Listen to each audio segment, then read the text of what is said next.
అట్లా RTC bus ఎక్కుతారు, ఆడ జిహెచ్ఎంసీ దగ్గర వచ్చే 5 రూపాయలు భోజనం తింటారు.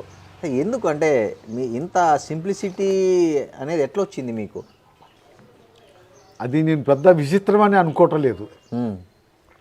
ఇప్పుడు హాస్పిటల్ కాడ పోయాను, ఆ డాక్టర్ దగ్గరికి నేను ఫలానా అని చెప్పొచ్చు పోవచ్చు, కానీ ముందు సీరియల్లో ఉన్నటువంటి వాళ్ళని పక్కకి పెట్టాలి కదా. అవును, వాళ్ళని పక్కకి నెట్టి నేను పోవాలి కదా. అది నా స్వభావానికే విరుద్ధం. అందుకనే వాళ్ళంతా కానీ నాలాంటి ఇబ్బందితోటే వాళ్ళు వచ్చి ఉంటారు కదా. వాళ్ళని పక్కకి నెట్టేసి నేను డాక్టర్ని నేను వచ్చాను నన్ను చూడమని అట్లా అది కరెక్ట్ కాదు కదా. అది నా స్వభావం. అదే సమయంలో బస్సులో పోవాలన్నా అనే దానికి వస్తే, మొన్న మా అమ్మాయి కారు కొని పంపించింది. నేను ఇందాక చెప్పినప్పుడు ఏం చేస్తుంది అంటే మీ కారు కొని ఈఎంఐలు కడతాను, అది ఆ సంగతి. ఈ కారు ట్రబుల్ ఇచ్చి ఆగింది. మరి నేను నడుచుకుంటూ రావాలా. నడుచుకుంటూ వస్తుంటే బస్సు వస్తుంది.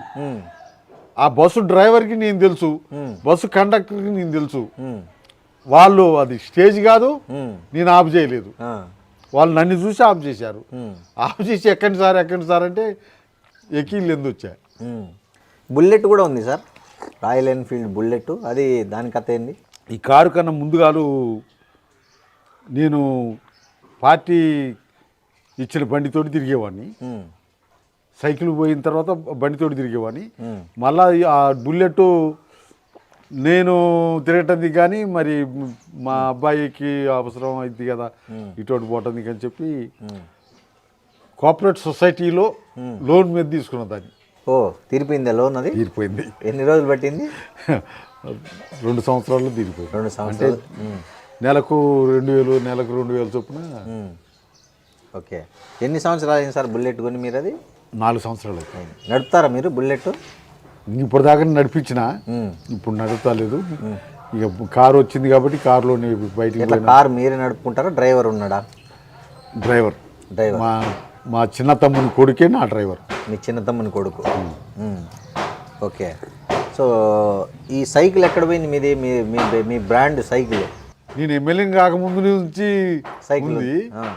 దాన్ని బాగు చేసుకుంటూ నడిపించేవాడిని. 99లో